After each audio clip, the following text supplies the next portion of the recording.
Estamos em oração para dizer assim: estamos aqui para dizer ao mundo que acreditamos no Senhor, que é o Senhor quem salva, é o Senhor quem cura, é o Senhor que muda o nosso coração. É Ele que diz assim: independente do que o mundo te ofereça, eu tenho algo muito maior para a sua vida. Vamos orar mais uma vez? Pai do céu, nós estamos aqui para dizer que acreditamos no Senhor e que vamos proclamar a tua volta, para que ela aconteça ainda nos nossos dias. Usa-nos hoje e sempre, derrama sobre nós o teu poder, em nome de Jesus, amém. Amém, você pode se sentar. Hoje nós vamos conversar sobre relacionamentos. Claro que você tem diferentes tipos de relacionamentos. Claro que você já pensou que quando nasceu alguém precisou te acolher. Mas o tempo vai passando e a gente vai querendo outros tipos de acolhimento. Nós queremos pertencer à família, aos amigos. Queremos encontrar um grande amor. Alguém veio aqui procurando um grande amor? Alguém quer alguém? Olha só, é bom demais. Mas hoje, em nome de Jesus, nós vamos conversar sobre como ter os nossos melhores relacionamentos, amém? Eu quero que você abra a sua Bíblia no livro de Mateus, no Evangelho de Mateus. E claro, um episódio da vida de Jesus que você conhece muito. Evangelho de Mateus, capítulo 4. E nós vamos conversar sobre a tentação, a prova. Jesus está no deserto. Já se passaram 40 dias e 40 noites sem comer. E quando nós vamos para o versículo 2, diz assim: o jejum deixou Jesus com muita fome, e o diabo aproveitou-se disso para o tentar, para aplicar a primeira prova. Deixa eu te falar uma coisa: Satanás sempre vai aproveitar das suas fragilidades. Aqueles que têm alguma dificuldade com as próprias emoções, alguém que geneticamente já nasceu fragilizado, vulnerável para depressão, ansiedade, transtorno bipolar, toque, ele vai querer aproveitar da sua fragilidade. Ele vai querer aproveitar da fragilidade de meninas que foram abusadas sexualmente para que aceitem qualquer tipo de amor ou se fechem para uma vida afetiva significativa e positiva. Jesus, quando estava no templo, e isso nós encontramos no Evangelho de João, capítulo 10, e ali então tentaram matar Jesus, e nós vamos ainda falar dessa história. O texto bíblico começa dizendo, quando Jesus chega no templo, era inverno, e ali no inverno tentaram matar Jesus.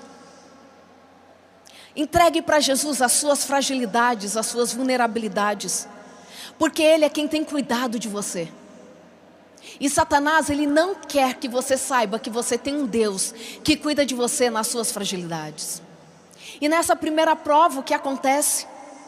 Jesus então, eu acho que vai ser melhor o meu palco ali, ó, a mesa lá, porque eu acho que eu estou andando demais, não estou? Estou atrapalhando muito? Eu acho que é melhor colocar lá, né? Eu já contei em outros lugares que eu penso andando. Se eu parar, eu acho que meu cérebro para. Aqui vai ficar melhor, não vai? Do que eu ficar de costas para vocês? Essa equipe é incrível, obrigada. Jesus então está ali e Satanás aplica a primeira prova. Já que você é filho de Deus, dá ordem que transformará essas pedras em pães. Ele aproveitou da fragilidade de Jesus, que estava com fome, mas nesta primeira prova, Ele é tão astuto, que ele chega para Jesus e diz assim: se você é filho de Deus, transforme estas pedras em pães. Sabe o que ele queria fazer com Jesus nessa primeira prova? E é o que ele tenta todos os dias fazer conosco: tirar a nossa identidade. Ele tentou roubar de Jesus a identidade. Sabe o que ele está dizendo para Jesus? Olha, você aí caído, moribundo, sujo, desfigurado, não se aguentando de fome, fragilidade humana. Eu aqui nessa posição de anjo de luz, que cheguei voando, apareço aqui, olho para você desse jeito, fui mandado pelos céus. Eu sou um anjo de luz que vim dos céus para ver se você não é o anjo caído, Satanás, querendo se passar pelo Messias. Olha o nível de tentação, olha o nível de enganação que Satanás quer aplicar para as nossas vidas. Se ele teve a ousadia de dizer para Jesus que talvez Jesus fosse o próprio Satanás, que ele, Satanás, estava ali, mandado pelo céu como anjo de luz, para verificar se Jesus não era o enganador. E é por conta disso que estava pedindo para Jesus fazer um milagre. Pensa o que ele não é capaz de fazer com você, querido. O que ele não é capaz de trazer para a sua vida, querida. A sua identidade é celestial. A sua genética é de um Deus. Nunca duvide disso. Satanás está querendo dizer para você, menina, que o seu valor é quando você está com uma roupa que você sabe que não deveria usar, e é assim que você vai conquistar alguém para te amar. Ele quer dizer para você, menino, que você só vai ser aceito quando você sair com seus amigos, e ali só mesmo para se socializar, você beber um pouco com eles. E deixa eu te falar uma coisa. Até mesmo a ciência diz que não existe dose segura para o uso do álcool. Só que isso não vai muito para a mídia, né? Não existe dose segura, não existe um beber social. Você pode contar isso para o seu amigo lá na faculdade? Você pode dizer para as pessoas que sim, você não bebe, não é apenas porque Deus pediu. Isso já seria suficiente, mas porque se Ele te pediu, é porque hoje também a ciência diz que se você usa, mesmo que doses pequenas de álcool durante a adolescência, você aumenta a sua vulnerabilidade para o Alzheimer e outras doenças neurodegenerativas. Você vai contar isso para os seus amigos, porque você tem uma identidade. Satanás está dizendo que você não tem valor. Satanás está te dizendo que menina, menino, esse negócio de virgindade ficou lá atrás. Imagina, isso era por conta disso, daquilo, por conta das infecções que podem ser transmitidas durante uma relação sexual. Mas hoje nós todos estamos aí nos prevenindo, a liberdade. Você sabia que o início da relação sexual, antes do casamento, a ciência diz que aumenta a sua vulnerabilidade ao suicídio em 300%. Deus está vindo e dizendo assim para você: só na sua identidade comigo é que você tem a possibilidade e a certeza, a garantia de vida feliz, vida abundante. E Satanás não quer isso para você, sabe por quê? Porque ele não tem mais a identidade celestial. E ele morre de inveja de você. Mas ele é o anjo caído. O tempo todo nós estamos tendo que escolher. O sirva-se está diante de nós. Você pode se servir hoje de pedras. Porque não acredite que Satanás vai te falar que o início amargo, ou a sua decisão pelo lado dele, vai te trazer garantia de saciedade.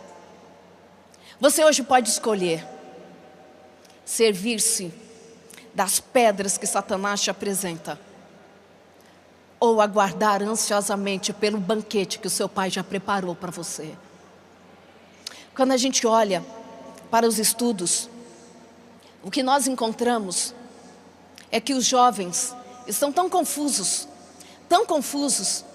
Eu fiz parte da FAPESP por muitos anos, esse Fundo de Apoio à Pesquisa do Estado de São Paulo, e foi muito interessante essa pesquisa que eles lançaram, e foi publicada até no jornal da USP, mostrando que os jovens defendem a ciência, mas desconhecem a produção científica do país. Eles querem até que o governo invista mais em pesquisas, mas eles não sabem o nome de nenhum cientista brasileiro.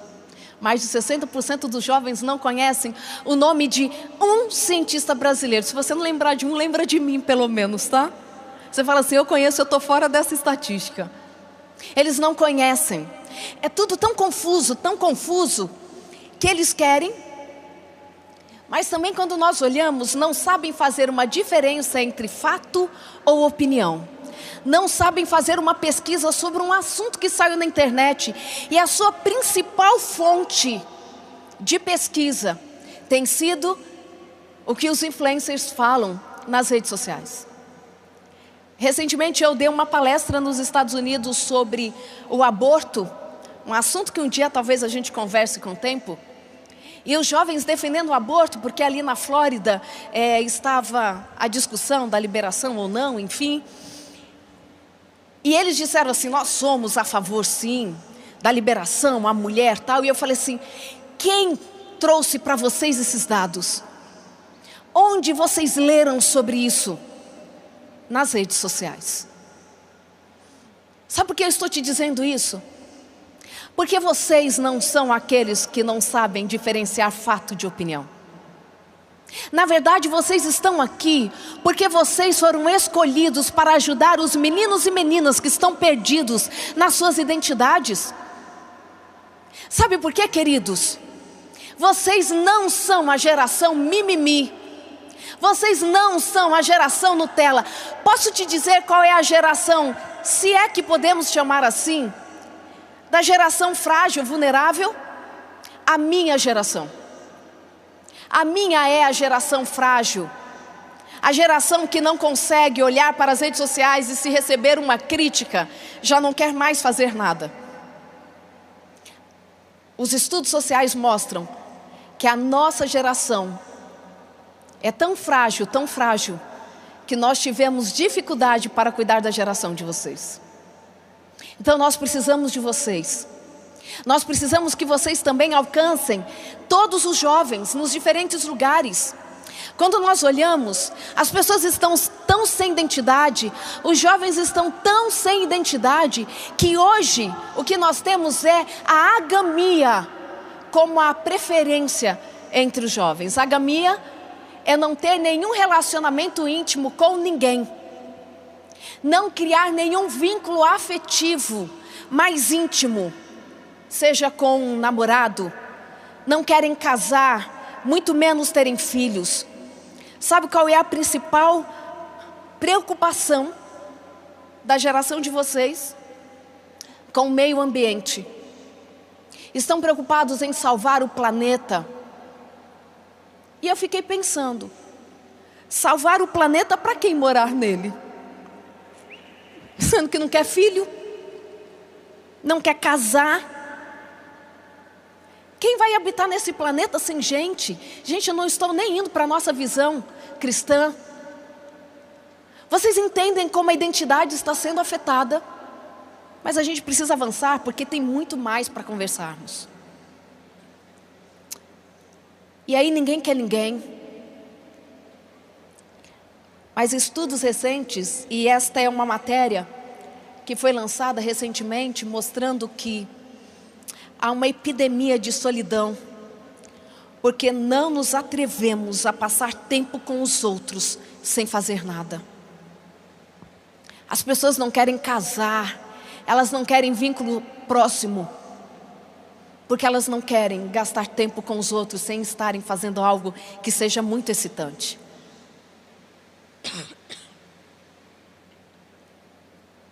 E o que nós encontramos hoje? O tipo de solidão que os jovens estão vivendo é mais prejudicial do que fumar 15 cigarros por dia. E estas são palavras de especialistas como Vivek Murthy. E ele é um dos maiores nomes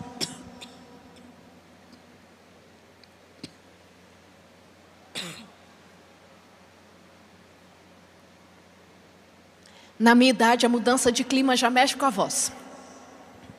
Vocês dormem na barraca, tá tudo certo, e eu não aguento esse ventinho mais. Tem que ver se eu não vou pegar pneumonia ainda. Queridos, não querem ninguém, mas estão morrendo de solidão. Não querem ninguém, mas sentem falta de ter alguém com quem conversar. Vocês entendem a confusão?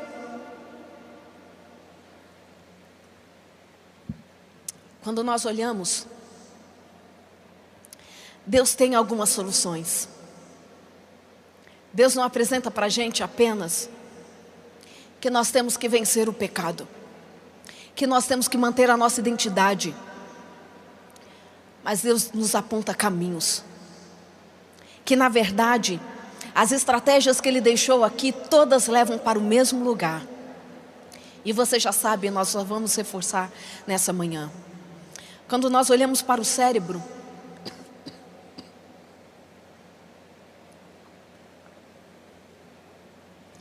esse artigo ele é muito interessante, porque o que nós falamos que de fato funciona, para que você tenha regulação emocional, para que você possa enfrentar as dificuldades da vida, e mesmo assim não desistir, para que você possa ter saúde mental, é ter regulação emocional.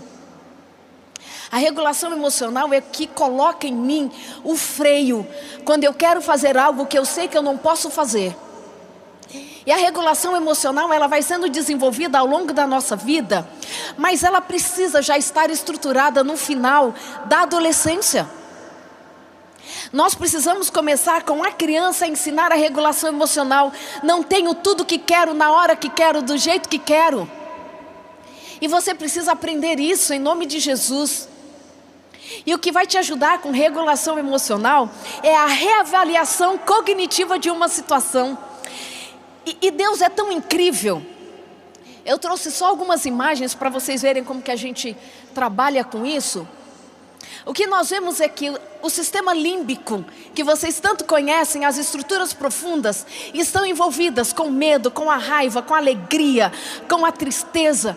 Todas emoções importantíssimas para que nós nos estruturemos como seres humanos. A raiva, ela existe para que você possa dar fim a uma situação que pode colocar em ameaça a sua sobrevivência.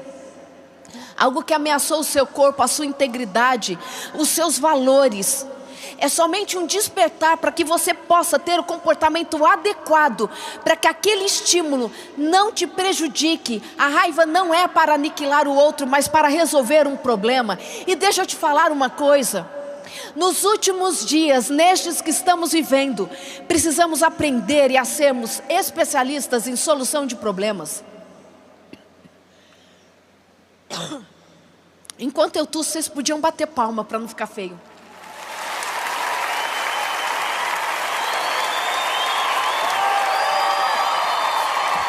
Vamos combinar assim para não ficar feio na transmissão? Queridos, nós precisamos ser especialistas em solução de problemas.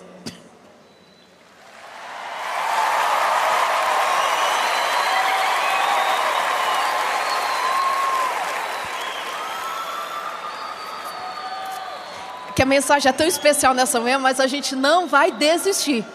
Amém? Você precisa ser especialista em solução de problemas. O medo é para que você evite situações que te levam à morte. É só um estímulo para você mudar. A tristeza, levem isso com vocês. Tristeza é uma emoção que, segundo a neurociência, ela é a emoção da reflexão. Para que você decida se você continua na mesma direção ou se você toma um caminho diferente. não é para te levar à depressão, à desistência. E a alegria, a emoção da expansão, do querer fazer de novo, de repetir uma situação que foi boa. Mas uma dica da neurociência, vai ter que ter alguma variação no que você quer repetir para que você possa ter a mesma experiência satisfatória. Mas de verdade, quando a gente olha, quando você está enfrentando uma grande dificuldade, você precisa ser mais assertivo. O que nós falamos é que a reavaliação cognitiva é o que vai trazer para você mais sucesso. E sabe que a reavaliação cognitiva, parar e pensar sobre o que você precisa fazer. E quando nós olhamos para o cérebro humano, nós vemos que Deus colocou diferentes estruturas ajudando a gente nessa reavaliação cognitiva. E você não está entregue à impulsividade, por exemplo, da amígdala. Quando nós olhamos então para todos esses resultados, nós percebemos que no córtex pré-frontal, ventromedial, nós temos um dos lugares mais importantes para a sua reavaliação cognitiva de uma das situações. E posso te falar? Essa estrutura é única no cérebro do humano. Não existe em nenhum animal correspondência com esta subestrutura. Só você tem, sabe por quê? Porque Deus te fez semelhante a Ele. E é o nosso lugar do livre-arbítrio. Deus colocou em nós o livre-arbítrio para usarmos, para fazermos reavaliação cognitiva, para tomarmos a decisão da melhor maneira possível. E você vai utilizá-la em nome de Jesus, porque Ele quer manter em você identidade. O que falta para muita gente no mundo é entender que eles pertencem, que elas pertencem a alguém. A cosmovisão de que eu existo muito além do meu nascimento e muito além do que eu vou viver aqui de forma aleatória, mas que Deus me escolheu para uma missão especial. Isso traz sentido para a sua vida, sim, porque é muito além e muito mais importante do que você pertencer a alguém aqui, pertencer ao seu pai, à sua mãe, encontrar alguém legal para casar, ter filhos. É você pertencer ao reino de Deus. Você é genética celestial. Nunca esqueça disso. Você pertence a Deus. E quando você olhar para isso, para a sua vida, o seu olhar para si mesmo muda. Queridos, eu sou cientista há muitos anos. Eu sou cientista há mais de 26 anos. Daqui a pouco eu faço 30 anos de carreira. E eu cresci no meio científico. E sabe o que acontecia muitas vezes? No laboratório, nas nossas reuniões científicas, às vezes eu chegava assim, e os meus colegas falavam: olha, antes de você chegar, nós estávamos conversando aqui. O meu chefe junto, e dizendo assim: olha, hoje nós decidimos que não vamos discutir aquele artigo. Nós queremos saber o que você acredita que acontece com as pessoas depois que elas morrem. Você pode explicar para a gente por que você guarda o sábado? Quando eu mudei para os Estados Unidos, para trabalhar ali na Universidade de Toledo, em Ohio, cheguei numa quarta-feira, a minha chefe toda feliz veio falando assim: ai, Dr. Alves, sexta-feira nós vamos ter um simpósio muito importante na Universidade de Michigan. E eu estou contando isso para me exibir mesmo, porque eu ainda acho que não me conformei, que eu moro 11 anos lá. Então eu estou me exibindo agora, tá? Aí, ela falou assim: olha, nós temos um simpósio na Universidade de Michigan. É um simpósio muito importante, sexta-feira. Eu já fiz a sua inscrição e já combinei com chefes de departamento, todo mundo que estará lá, para te apresentar. Você acabou de chegar. Então, depois do simpósio, nós vamos sair para jantarmos, e aí eu te apresento todo mundo. Eu falei assim: obrigada, Senhor. Cheguei sexta-feira já. Eu falei assim: nossa, obrigada, que interessante. Dr. Pierre, eu estou meio perdida assim no horário, né? Pôr do sol, tá? Porque eu acabei de chegar. Que horas o sol se põe na sexta-feira? Tem noção? Ela falou assim: eu acho que umas 6 horas começa a escurecer. Eu falei assim: então, sou adventista. Vai ser muito legal ir para o simpósio, mas o jantar não vai ser possível porque eu guardo o sábado. O que a gente pode fazer? Ela assim, você é adventista? Então deixa eu ver aqui o que eu vou fazer. Ela então falou assim, olha, eu desmarquei o nosso jantar, ok? E na hora ali do coffee break, do intervalo, eu vou reunir a todos e vou te apresentar para todo mundo. Eu falei assim, que legal, acabei de chegar e acabei já com o jantar do laboratório inteiro. Ela falou assim, vou combinar com o motorista então, para que nos traga antes, etc. Chegamos lá então, no intervalo, no coffee break, ela chamou ali os chefes de departamento para me apresentar. E ela disse assim, olha, o jantar foi desmarcado porque a Dr. Alves, ela é adventista. E ela guarda o sábado.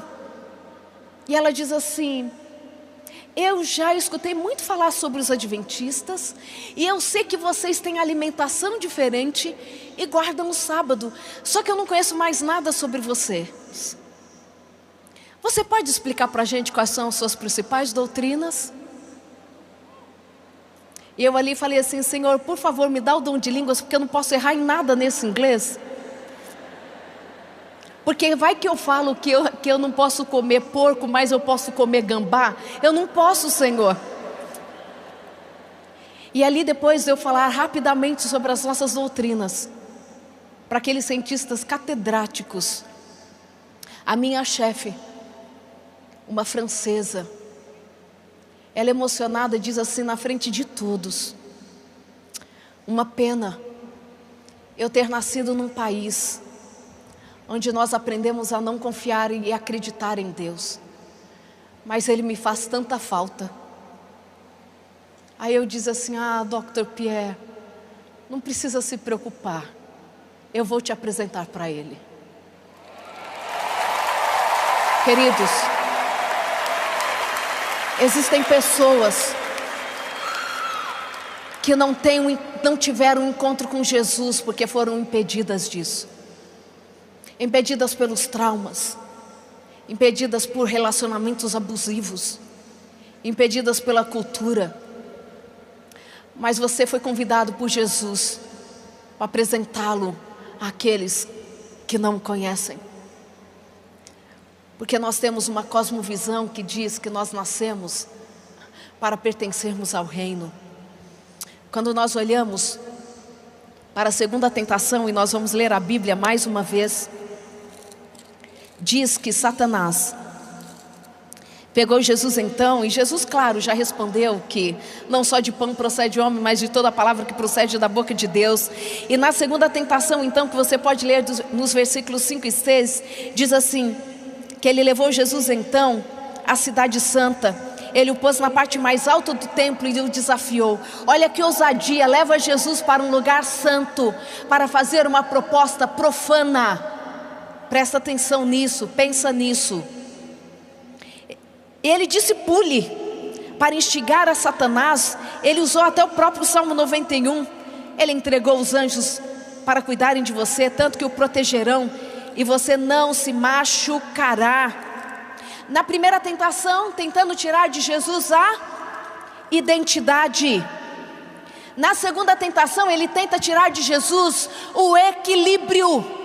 Porque ele falou assim, bem, Jesus não quis fazer um milagre em seu favor, agora eu vou levar Jesus então à presunção.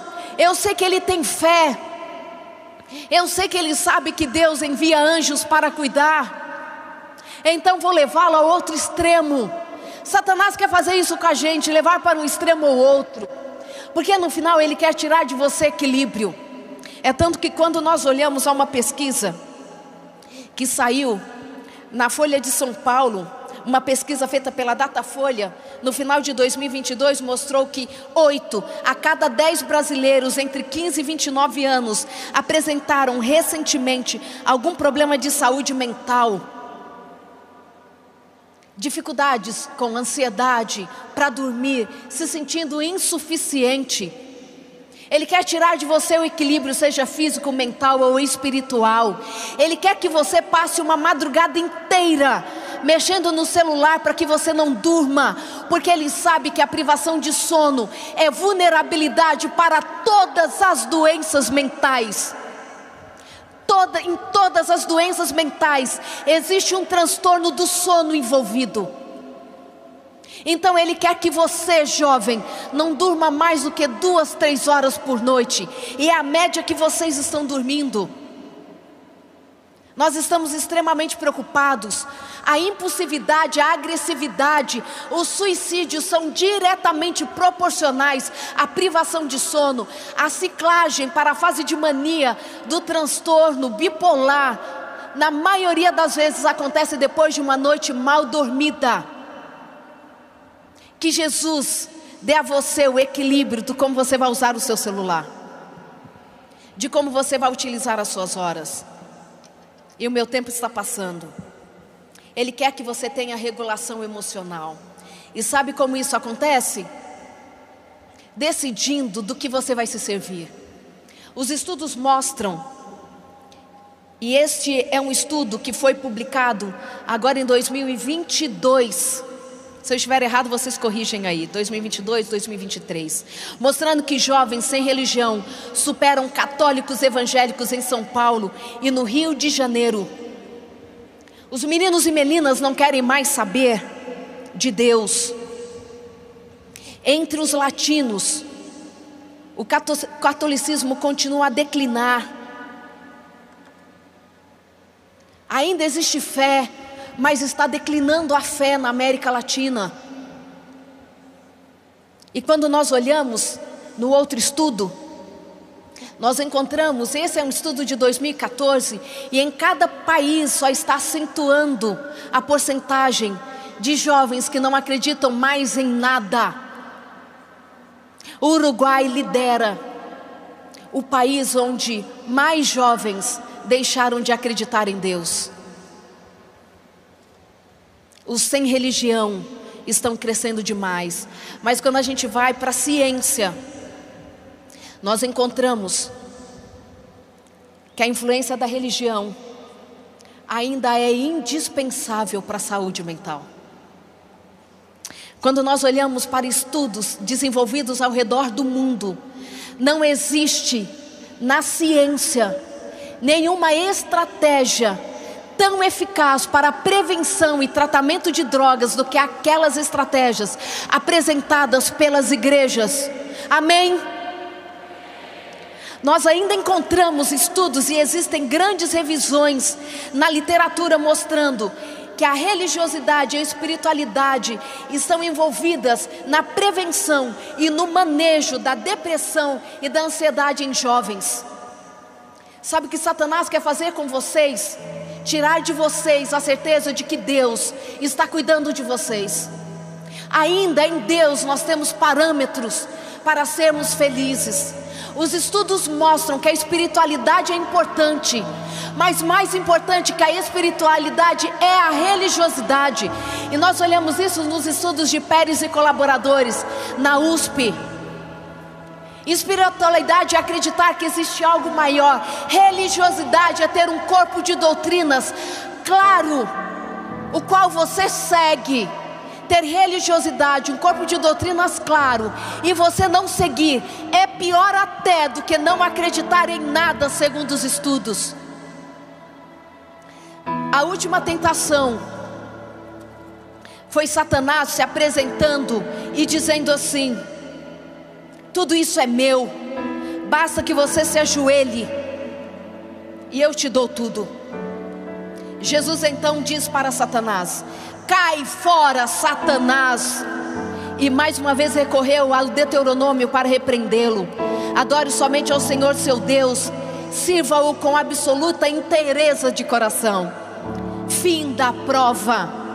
O diabo fugiu e no lugar dele vieram anjos. Anjos cercaram Jesus e cuidaram dele. Deixa eu te falar uma coisa. Nessa última tentação, Satanás está tentando tirar de Jesus a eternidade. Porque no momento que Jesus se prostrasse, Jesus perderia a eternidade. Então ele tentou tirar identidade, equilíbrio e eternidade. Tudo que ele não tem e Ele não quer que você tenha. A ciência tem se curvado e dito que felicidade só existe na identidade, e quem firma identidade em nós é Cristo Jesus. E sabe como você prova que você é filho de Deus? Fazendo como Jesus fez. Você prova que é filho de Deus, não é transformando pães das pedras, não é indo para a balada e provando que você não bebe. Você prova que você é filho de Deus, resistindo à tentação e colocando Satanás para correr. É assim que você prova que é filho de Deus. Jesus se forma, Jesus estabelece e diz assim: eu adoro somente a Deus. Eu provo que sou filho de Deus, é colocando você para correr, resistindo tentação. Se estiver muito difícil para você, aprenda com Jesus. Quando tentam matar Jesus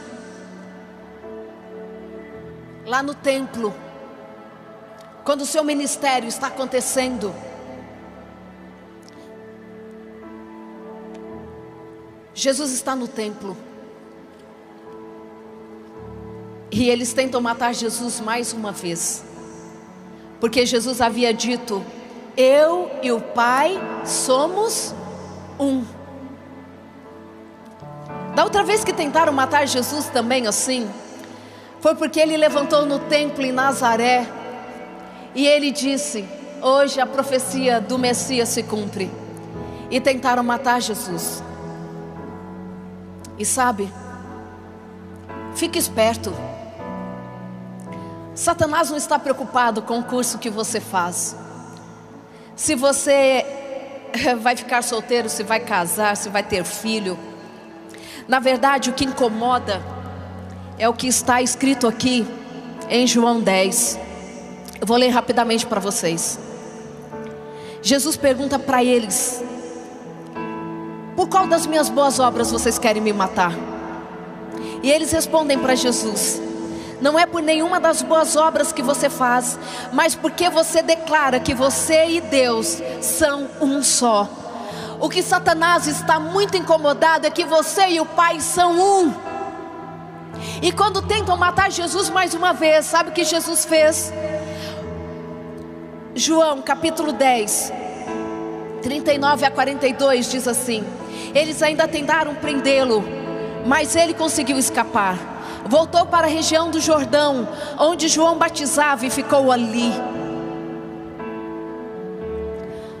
Quando tentarem te matar, quando tentarem dizer que você não vai conseguir, quando tentarem dizer que você é um esquisito, porque você não faz o que todo mundo faz, volte para o Jordão, porque é lá que você escuta o próprio Pai dizendo do céu: você é meu filho amado que me traz alegria. O que importa é o que Deus pensa sobre você. Não se preocupe muito com a opinião das pessoas, porque é assim que a gente vence prova, é assim que a nossa história muda. Essa mensagem é principalmente para vocês levarem para os meninos e meninas com quem vocês convivem, que estão presos nesse mundo que só tem a oferecer para eles solidão, abuso de drogas, que tem para oferecer para eles depressão, ansiedade, uma gravidez não planejada, uma desistência da vida. Vocês são os meninos e meninas que precisam lá no Uruguai dizer assim: aqui, enquanto eu viver, Deus vai continuar existindo nesse país. Nós podemos contar com pelo menos um jovem do Uruguai para dizer assim: eu vou ser quem vai continuar falando de Jesus no Uruguai. Tem alguém do Uruguai que pode fazer esse compromisso com Deus hoje? Vocês estão aqui, eu posso vê-los em pé. Cadê os meninos e meninas do Uruguai que dirão assim: o que depender de nós, o nome de Deus vai continuar sendo pregado no Uruguai? Os meus irmãos argentinos podem se unir nessa luta. Onde estão os meus irmãos argentinos que estavam aqui ontem? A Argentina pode contar com vocês para identidade, equilíbrio e eternidade. Cadê os meus irmãos bolivianos? Cadê os meus irmãos colombianos? Cadê os brasileiros? Nós vamos estremecer essa América do Sul, porque o nosso Deus precisa voltar. Antes de vir para cá, o meu pai teve um AVC muito grave. Ele não está falando, não está andando. Eu entrei no quarto dele e disse assim: pai, eu não posso sair para ministrar antes de pregar para o Senhor. E eu disse assim: pai, o Senhor precisa voltar a falar, porque o Senhor prega para tanta gente. Só desses 4 meses que ele está na cama, pelo menos umas 10 pessoas foram batizadas na igreja. Meu pai já levou mais de 500 pessoas para Jesus, e ele não está falando. E eu falava assim: pai, a sua classe bíblica precisa do Senhor, mas eu vou fazer um apelo para os meninos e meninas da América do Sul, para que eles sejam a sua voz, pai, para que eles preguem que o Senhor está voltando, para que a gente não viva mais isso, pai. E o meu pai chorava. Jesus precisa voltar, porque o mundo está muito triste. O mundo precisa voltar para a gente não perder mais os nossos amigos para as drogas. Jesus precisa voltar para pais e mães não se separarem mais, para que crianças não sejam abusadas. A gente precisa manter a nossa identidade firme em Jesus, porque tem pessoas precisando da gente para continuar vivendo. Talvez sentado do seu lado tenha um menino, uma menina que está desistindo de viver.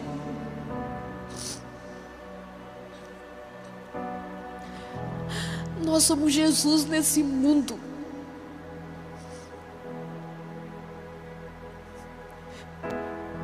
Eu preciso que Jesus volte.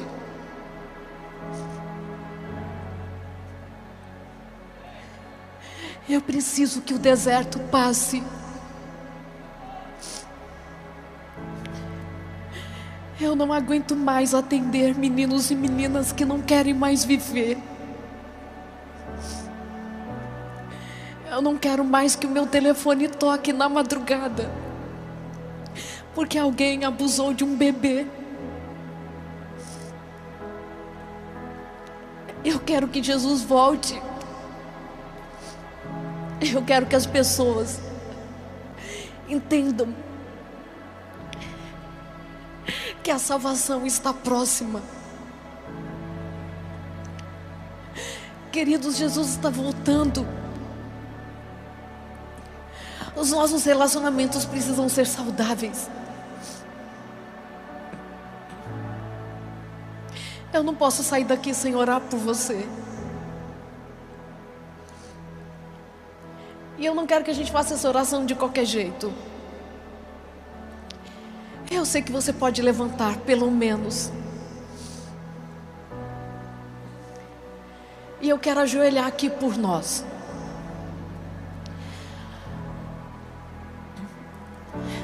Porque Satanás, ele não é maior do que o nosso Deus. A prova não é maior do que a providência. Resistam à tentação e o diabo fugirá de vocês. Eu quero abençoá-los nessa manhã. Oh Pai querido, nós estamos na condição dos teus filhos e queremos te dizer que o Maranata é o lugar onde nós estamos reafirmando o nosso compromisso com o Senhor, de que nós vamos proclamar a mensagem de um Deus ressurreto e que salva, de um Deus que está próximo de nós, um Deus que é capaz de restaurar a nossa saúde física, mas também a nossa saúde mental e espiritual.